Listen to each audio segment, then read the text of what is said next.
सवाल ये उठता है कि इस तरीके की बयानबाजी भारतीय जनता पार्टी के नेताओं की तरफ से क्यों हो रही कि राहुल गांधी की जबान काट के लाइए 11 लाख रुपए का इनाम मैं देता हूं। मतलब अब आप लोग जबान से भी बुलडोजर चलाने लगे हैं। अनुराग जी, इस विषय की गहराई में जाना है तो इनका जो चाल चरित्र और चेहरा है उसको भी समझना पड़ेगा।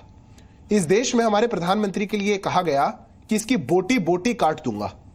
ये तो एक पक्ष है। कांग्रेस पार्टी ने उस इमरान मसूद के साथ क्या किया? पदोन्नति। नहीं भाई, ये राहुल गांधी ने थोड़ी कहा था कि बोटी बोटी काट दूंगा। नहीं, वही तो मैं बता रहा हूं। हाँ। बोला इमरान मसूद ने बोटी बोटी काट दूंगा। हाँ। राहुल गांधी ने उनको संसद में भेज दिया। बयान देने के बाद उनको पार्टी का नेशनल सेक्रेटरी बना दिया। आज से पहले देश में आदरणीय प्रधानमंत्री को 2009 के बाद लगभग, जो लिस्ट अभी मैं पूरी कंपाइल कर रहा हूं, 120 से ऊपर गालियां दी गई हैं। क्या क्या कहा गया उनको? उनकी मां के बारे में, परिवार के बारे में। राहुल गांधी ये कहें कि डंडे पड़ने चाहिए, देश के प्रधानमंत्री को डंडे पड़ने चाहिए, ये राहुल गांधी कहे तब वो कहा जाता है। ये इनका अच्छा, उन्होंने कहा देश के प्रधानमंत्री को डंडे पड़ने चाहिए और आपने कहा उनकी जबान काट के लाओ 11 लाख रुपए मिलेंगे। तो मतलब ये सही राजनीति है? मतलब आप भी उनके जैसे बन जाएंगे? नहीं, उनके जैसे आपकी तो आइडियोलॉजी अलग थी। देखिए अनुराग जी, उनके जैसे बनना तो असंभव काम है, क्योंकि इतनी नफरत लाना तो बहुत ही कठिन काम है। अरे मोहब्बत की दुकान लगाते हो, मोहब्बत की दुकान पर नफरत नहीं बिकती। मोहब्बत की दुकान ही नफरत के बाजार में है। अब जिस बाजार होगा तो सामान तो वही बिकेगा ना। नाम आप बाहर मोहब्बत लिख दो और बाजार नफरत का है तो क्या करेंगे? इनकी मोहब्बत की दुकान नफरत के बाजार में है। ये अपने नेताओं को प्रोत्साहन के मैं एक बात बिल्कुल स्पष्ट कर दूं अनुराग जी, इस प्रकार की बयानबाजी किसी की तरफ से भी आए वो नहीं आनी चाहिए। मैं इस बात को बिल्कुल स्पष्ट कर देता हूं। पर यह बात, ये आक्रोश, कांग्रेस पार्टी का यह रवैया, यह तब कहां चला जाता है जब देश के प्रधानमंत्री के लिए कहा जाता है। यह तब कहां चला जाता है जब ऐसा बोलने वाले लोगों को, हमने तो किसी को पदोन्नति नहीं दी, हम किसी का समर्थन भी नहीं कर रहे, हमने कहा ही नहीं कि यह बात ठीक है।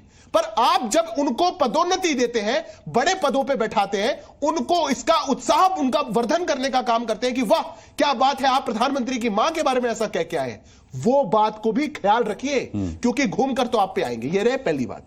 और दूसरी बात, आज तो देश की जनता इनसे जवाब मांग रही है अनुराग जी। आतंक और आतंकी बोलने और सुनने में इनको बहुत समस्या है। देश की जनता इनसे जवाब और इंसाफ मांग रही है कि जब बाहर ये जाते हैं और भारत विरोधी स्टैंड का, देश में एक डिक्लेयर्ड टेररिस्ट गुरवंत सिंह पन्नू, जो कि भारत से बाहर रह करके देश को, देश की एयरलाइंस को उड़ाने का काम करता है, आतंकी मंसूबे रखता है, वो आपकी बात का समर्थन कर दे और ये कह दे कि मैं आपके स्टैंड्स के साथ खड़ा हूं। राहुल गांधी उसका खंडन नहीं कर पाए, एक आतंकी का खंडन नहीं कर पाए। अनुराग जी, आप अपने शो पे कुछ कहेंगे, अगर आप ये कहते हैं कि ऐसी बात है और आपका कोई स्टैंड है और कोई आतंकी संगठन अगर उसका समर्थन करता है, मेरे को विश्वास है कि आप भी आके कहेंगे ये बात गलत है, हम किसी आतंकी संगठन का साथ नहीं लेना। बिल्कुल कहूंगा। कुछ नहीं बोला राहुल जी ने, चुप है। अगर आप आतंकियों के साथ चुप खड़े रह सकते हैं, तालियां बजाने का काम कर सकते हैं, खुश हो सकते हैं उनके समर्थन लेने पर, तो देश की जनता का रोष आपको झेलना पड़ेगा। सुजाता पॉल का अब मैं रिएक्शन लूंगा। इमरान मसूद की बात की सिद्धार्थ यादव ने कहा कि जो प्रधानमंत्री के टुकड़े टुकड़े कर देने की बात करते हैं, जो देश के खिलाफ लोगों के साथ खड़े होते हैं, ऐसे लोगों को कांग्रेस संसद भेज देती है, तो फिर यह नफरत के बाजार में मोहब्बत की दुकान नहीं चलेगी। पहली बात तो ये कि इमरान मसूद हमारी पार्टी में नहीं थे जब उन्होंने ये बयान दिया, और हमारी पार्टी में जब कोई आता है, और ये लोकतंत्र है, अगर कोई भी व्यक्ति हमारी पार्टी में आता है तो उसके ऊपर कुछ प्रतिबंध होते हैं कि इस तरह की भाषा का इस्तेमाल तो बिल्कुल भी नहीं किया जाएगा। और देश के प्रधानमंत्री के लिए अगर कोई अपशब्दों का इस्तेमाल करता है तो उस कारण से इनके नेताओं ने ये बातें बोली। ये भाजपा प्रवक्ता का अधिकृत बयान है अभी आपके चैनल पर। मैं जानना चाहती हूं कि मंत्री हैं रवनीत बिट्टू, हार गए, भड़ास है, और जो कांग्रेस पार्टी से भाजपा में गया है उनके अंदर होड़ है कि छपाक छपाक करके कीचड़ में कूदे ताकि वो कमल बनकर खिल सके। और इसी कारण से वो जब राहुल गांधी जी को आतंकवादी नंबर 1 बता देते हैं, और उनकी ही ये बात उत्तर प्रदेश के मंत्री रघुराज सिंह ने भी जब कहा अभी इंदौर में कल, तो क्या इसका समर्थन कर रहे हैं? मगर बात तो सच है ना कि हम तो गांधी के अनुयायी हैं, और एक गाल पे कोई थप्पड़ मारे हम तो दूसरा गाल आगे करने वाली बात करते हैं, लेकिन हमें पता है कि मुकाबला देश के कानून से कैसे किया जाता है, इसीलिए हमने एक एफआईआर दर्ज करवाई है। लेकिन दूसरी बात, आपने सुना कि शिवसेना शिंदे के संजय गायकवाड़ क्या कहते हैं कि आपने उस बात को कहा भी कि 11 लाख का इनाम दूंगा अगर राहुल गांधी की जीभ काट दी जाए। और इन्हीं के तरविंदर सिंह मारवा क्या कहते हैं कि राहुल गांधी जी का वही हश्र होगा जो उनकी दादी इंदिरा गांधी जी का हुआ। आप समझ रहे हैं ये क्या कह रहे हैं? ये राहुल गांधी के खिलाफ एक साजिश रची जा रही है और भारतीय जनता पार्टी के नेता अगर इसमें इन्वॉल्व हैं तो इसका मतलब है भारतीय जनता पार्टी उनको डिफेंड करते हुए बता रही है कि इस साजिश का वो खुद भी हिस्सा है। क्या इसका खंडन भाजपा के बड़े नेता करेंगे? क्योंकि जो अभी आपके यहां बैठे हुए प्रवक्ता ने कहा है वो यही कह रहा है, इसी ओर इशारा कर रहा है कि इस साजिश में पूरी भाजपा इन्वॉल्व है। अरे जबरदस्त इन्वॉल्व है, मतलब ये तो कमाल बात है। जान से मारने तक की धमकी हो गई, नहीं तो वही हाल होगा जो नानी का हुआ है। देखिए, तो जान से मारने की धमकी कैसे दी जा सकती है? भाई रघुराज सिंह हैं तो आप ही के नेता। देखिए अनुराग जी, मैंने बहुत स्पष्ट कैटेगोरिकली आपके शो पे कहा कि इस प्रकार का राजनीति में वक्तव्य किसी को भी नहीं देना चाहिए, इसकी कोई स्थान नहीं है। ये कैटेगोरिकल बयान है। कांग्रेस पार्टी तो पार्टी ने, आपकी पार्टी ने क्या कार्रवाई की ऐसा बयान देने वालों पर? कार्रवाई भी तो नहीं हुई। देखिए, जो भी उचित कार्रवाई होगी और कानून संगत जो कार्रवाई होगी वो कांग्रेस पार्टी भी अधिकृत है और हमारी पार्टी के पास भी वो लिबर्टी है। हम दोनों कार्रवाई करेंगे। एक जवाब तो बोटी बोटी काट दूंगा पर देते। भस्मासुर, राक्षस, दलाल, गंदी नाली का कीड़ा, लिस्ट है। मैं खुद से नहीं बोल रहा हूं, यह प्रधानमंत्री के लिए कहा गया। कुछ शब्द ऐसे हैं जो मैं टीवी पे नहीं बोल सकता, नेशनल टेलीविजन पर। एक जवाब, एक शब्द तो उस पर भी बोलिए। जब आप करें, पूरी पार्टी मिलकर के करे, उनको उत्साहवर्धन करने का काम करे, उनको पदोन्नति देने का काम करे, तब बहुत अच्छा। कहीं और से बोला गया, हम तो बोल रहे हैं खराब है। आपका स्टैंड कहां है? ये जो हिपोक्रेसी है कांग्रेस पार्टी की, इससे बाहर आइए। गुरवंत सिंह पन्नू, जवाब खाली रह गया, कुछ नहीं बोला गया। एक जवाब नहीं आया कि आतंकी आपका साथ दे रहा है, आप उसका खंडन नहीं कर पा रहे। फिर खराब लगता है कि अगर आपको देश की जनता जवाब पूछती है तो। सुजाता पॉल, ये सवाल तो है, क्योंकि रवनीत बिट्टू ने भी यही कहा है कि मैंने अपना बयान तब दिया है जब पन्नू के बयान देने के बाद, राहुल गांधी के बयान को सेकंड करने के बाद कांग्रेस पार्टी ने उसका विरोध नहीं किया, उससे पल्ला नहीं झाड़ा। तो यहां इतना सवाल उठना तो लाजमी है कि क्या पार्टी पन्नू के साथ खड़ी है?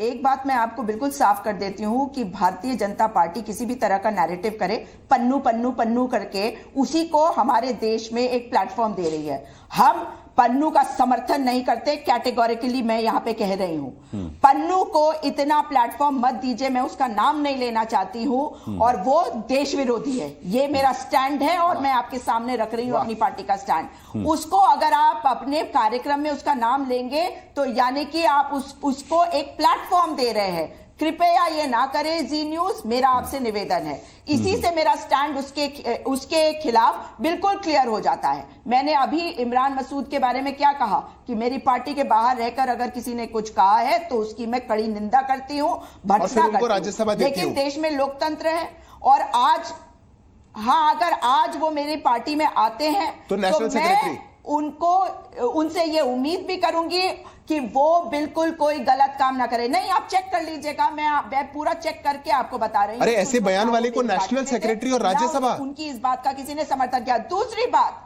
बीच में क्यों बोल रहे हैं? मैंने आपके बीच में एक शब्द बोला नहीं, बोलिए मैम, सुनने का मादा रखना चाहिए भाजपाइयों को। बोलिए। दूसरी बात, ये चार लोगों के चार बयान अभी पिछले कुछ दिनों में आए हैं और लेटेस्ट है कल का बयान। आपने इनके खिलाफ क्या कार्रवाई करी है? देश के प्रधानमंत्री से भी जानना चाहती हूं कि जब आप सत्ता पे हैं और विपक्ष के नेता प्रतिपक्ष राहुल गांधी के खिलाफ इस तरह की बात होती है तो ये आपका चाल चरित्र चेहरा भी दिखाता है कि आप देश के प्रधानमंत्री होने के बावजूद कोई एक्शन नहीं ले रहे, अपनी पार्टी को नहीं कह रहे कि इन लोगों के खिलाफ, 3 तो आपकी पार्टी के हैं, 1 शिवसेना शिंदे के हैं, तो उनके खिलाफ कार्रवाई करने के निर्देश क्यों नहीं? देश के प्रधानमंत्री ने कहा विश्व गुरु हैं, तो देश में भी तो गुरु बनिए। अरे बताइए, अब इसमें भी भारत का अपमान करना है। देश विश्व गुरु है, इस बात से दिक्कत है। अब आप इसको अपनी डिबेट में लेकर के आएंगे, देश विश्व गुरु है ऐसा हम कहते हैं। किसके लिए कहते हैं? अपने लिए कहते हैं, देश के लिए कहते हैं। आप भी इसी देश में रहते हैं। अपनी नफरत देश के प्रधानमंत्री के लिए उस स्तर पे मत ले जाइए कि वो नफरत देश के लिए बदल जाए। ये पहली बात। दूसरी बात, मैंने आपके शो पे कहा जो यथासंभव। अब सुजाता जी, अभी आप मेरे को ज्ञान दे रहे थे, अब आप बीच में क्यों बोल रहे हैं? अब आप बीच में क्यों बोल रहे हैं? मादा रखिए सुनने का, मादा रखिए, ऐसा ही बता रहे थे ना आप। मादा रखिए, सुजाता जी सुनिए बात को। तो देश में भी देखिए, अब ये हिपोक्रेसी कांग्रेस पार्टी की आ गई। बात को घुमाने की सुजाता कोशिश जी, मत करिए। सुजाता जी, मादा रखिए सुनने का। मैं जवाब दे रहा हूं, आपके बीच में नहीं बोला था। हिपोक्रेटिक मत होइए आप। अरे मादा तो आपको रखना पड़ेगा, बारी मेरी है बोलने की, आप सुनना नहीं चाहते। हिम्मत है तो ये बताइए। अरे हिम्मत है तो सुनिए, हिम्मत है तो सुनिए ना, सुन नहीं रहे हैं आप। इतने शक्तिशाली आप बोलते रहिए। आपको पता है कि आपको पता है कि जो देश विरोधी मानसिकता है वो बाहर निकल के आ चुकी, इसलिए अब आप ये आपको मिर्ची लग गई, तिल मिला गए आप। ये समस्या है। बोल लीजिए, आपके शो का समय खराब हो रहा है अनुराग जी, मेरा कुछ बात, मैं अपनी बात पूरी करके हटूंगा। मेरे को एक मैं सभी को सबकी बात पूरी करूंगा। भाजपा से आप इनको बुलवा लीजिए, इनको पंकज शर्मा जी को लाते डिबेट। मैं बस 10 सेकंड अपनी बात पूरी करना चाहता हूं। 10 सेकंड में मैंने आपके शो पे कहा जो कार्रवाई हमको करनी है, इनको जो करनी है, कानून के अधिकार इनके पास है, इनको करना चाहिए, और जो कार्रवाई अनुशासन के अनुरूप हमको करनी है हम करेंगे। जब संजय राउत जी ने औरंगजेब कहा था प्रधानमंत्री को, क्या कार्रवाई करी? क्यों तालियां बजा रहे थे? संजय राउत कह रहे हैं कि देश का प्रधानमंत्री औरंगजेब है, उसको आक्रांता बता दिया, उनको बता दिया जो भारत पे हमला करा करता था, बहन बेटियों की इज्जत लूटा करता था। तब क्या किया? तब तालियां बजा रही थी सुजाता पॉल जी। आज यहां पर सवाल पूछती हैं, ये आपकी हिपोक्रेसी, ये कमाल है आपका। ठीक है, नेताओं से ये ठीक है। सुजाता जी, लौटता हूं आपके पास, लौटता हूं। पंकज शर्मा जी को डिबेट पे लाते हैं। वरिष्ठ पत्रकार पंकज शर्मा हमारे साथ है। पंकज शर्मा जी, हम जानते हैं कि देश का अमृत काल चल रहा है, लेकिन अगर राजनीति की बात करें तो नहीं लगता कि राजनीति में जिस तरीके की बयानबाजी हो रही है उससे राजनीति का विषकाल कहा जाए? विषकाल कहिए, नफरत काल कहिए, पिछले 10 वर्षों में जो नफरत की आंधी चल रही है देश में, कौन चला रहा है? पूरा देश देख रहा है। कितने दुर्भाग्य की बात है कि जो व्यक्ति इस देश को जुबान देना चाहता है, लोग उसकी जुबान काट कर लाने के लिए 11 लाख रुपए का इनाम देने की घोषणा कर रहे हैं। 10 वर्षों से पूरे देश की जुबान पर ताले किसने लगाए हुए थे? ये 4 जून को इस देश की जुबान पर से ताला थोड़ा ढीला हुआ। ये ताला इसलिए ढीला हुआ कि इसमें राहुल गांधी ने एक बहुत बड़ी भूमिका अदा की। उन राहुल गांधी की जुबान काट के ला दीजिए। एक सज्जन कह रहे हैं कि आपका वही हाल होगा जो आपकी दादी का हुआ, लेकिन कोई उनके खिलाफ कार्रवाई करने को तैयार नहीं है। राजनीति में जो विमर्श का स्तर, जो बयानों का स्तर यहां तक पहुंचा है, इसकी शुरुआत कब, कैसे और कहां से हुई, किनके मुख से हुई? और इस देश की धरती पर ही नहीं, विदेश की धरती पर जा जाकर हमारे भारतवर्ष के प्रधानमंत्री ने इस देश की आलोचना की। उससे पूरी भारतीय जनता पार्टी में, उसके सहयोगी संगठनों में, उसके सहयोगी राजनीतिक दलों में एक किस्म का भाव पैदा हो गया है कि जो मुंह में आए वो कह दो। क्यों हुआ? क्योंकि प्रधानमंत्री जी ने अपने सार्वजनिक विमर्श का स्तर शुरू से चुनावी सभाओं में इतना नीचे रखा कि इस देश में एक अजीब तरह का माहौल पैदा हो गया। ये बहुत दुर्भाग्य की बात है। लेकिन पंकज जी, ये विषकाल दोनों ही तरफ से है। एक 11 लाख रुपए का इनाम रखता है शिवसेना वाला राहुल गांधी की जबान काटने पर, और एक कांग्रेस का कहता है कि अगर उस शिवसेना वाले की जबान काट लाओगे तो मैं 1 करोड़ रुपए दूंगा। तो ये दोनों तरफ से चल रहा है। नहीं, ये तो उसके जवाब में कहा गया। उसकी शिवसेना के विधायक की मूर्खता को जाहिर करने के लिए कहा गया, उसको एक्सपोज करने के लिए कहा गया कि अगर जुबान काट कर लाने में भाई, लेकिन ये तर्क संगत नहीं हो सकता ना पंकज जी। ये तर्क संगत कैसे हो सकता है कि अगर मैं कहूं कि आपकी जबान काटने पर 11 लाख और आप कहते हैं मेरी जबान काटने पर 1 करोड़, तो आप सही कैसे हो जाएंगे? पिछले 10 वर्षों से इस देश में तर्क की बात हो ही कहां रही है, सिर्फ कुतर्क हो रहा है।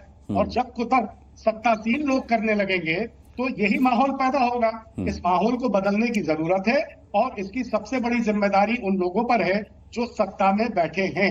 अगर वो अपने रवैये को इस तरह का रखेंगे तो जवाब में उनको भी तरह तरह की चीजें सुनने को मिल सकती है। मैं तो कह रहा हूं कि राजनीतिक विमर्श के इस स्तर को बेहतर करने के लिए सभी राजनीतिक दलों को एक आचार संहिता का पालन करना चाहिए। लेकिन जब सत्तारूढ़ दल खुद ही पूरे कुएं में भांग खोलने का काम कर रहा है तो ये होगा कैसे? ठीक है।